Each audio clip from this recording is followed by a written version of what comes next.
இரண்டாம் உலகப் போர் அது நடந்து கொண்டிருக்கின்ற பொழுது முடியும் தருவாயில் அப்போ என்ன விக்டர் ஃப்ராங்க்லின் மேன் சர்ச் ஃபார் மீனிங் அப்படிங்கிற புத்தகத்தில் எழுதுவார்.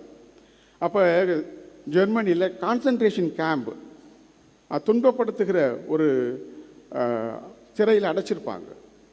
அப்போ உடல் பலமாக இருக்கவங்கெல்லாம் நிறைய விதமாக சித்திரவதை பண்ணாங்க, சாப்பாடு இல்லாமல். சில பேர் இறந்து போனாங்க. அவர் அதில் ரிசர்ச், அவர் ஒரு டாக்டரு, உளவியலார். அப்போ அவருடைய வாழ்க்கை முடிஞ்சு வந்தப்போ அந்த ரெண்டாம் உலகப் போர் முடிஞ்சோன்னா மீதி இருந்தவங்க, சாகாமல் இருந்தவங்கலாம் வீட்டுக்கு போகலான்னு சொன்னாங்க. அதில் ஒரு இருந்தவர் தான் விக்டர் ஃப்ராங்க்லின். அவர் அந்த புத்தகத்தில் சொல்கிறாரு, பலமானவர்களெல்லாம் இறந்து போயிட்டாங்க, ஆனால் ரொம்ப பலம் இல்லாமல் சோனியாக இருந்தவங்கெல்லாம் அதில் உயிர் பிழைச்சிட்டாங்க.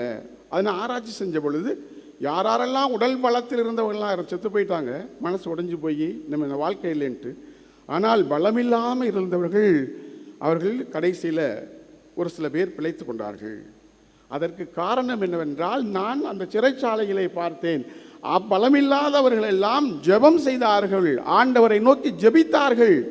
அந்த இறை பலம், அந்த ஜெபத்தில் கிடைத்த ஆண்டவருடைய அந்த பலமானது அவர்களை வாழ வைத்தது என்று எழுதியிருப்பார். இந்த ஜெபம் நமக்கு தேவை. அன்பார்ந்தவர்களே, ஹென்றி ஹியூமன் சொல்லுவார்,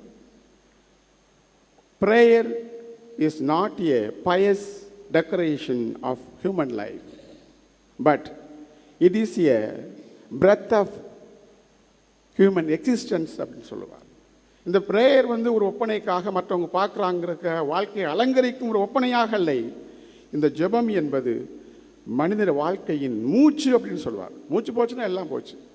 அப்போ அந்த ஜெப வாழ்வு தான் அந்த ராயப்பரை இப்படி வாழ தூண்டியது. இந்த ஜெப வாழ்வு உயிர்த்த ஆண்டவரிலே நமக்கு ஆற்றலை கொடுக்கிறது, நம் வாழ்க்கை பயணத்திலே சக்தியை கொடுக்கிறது.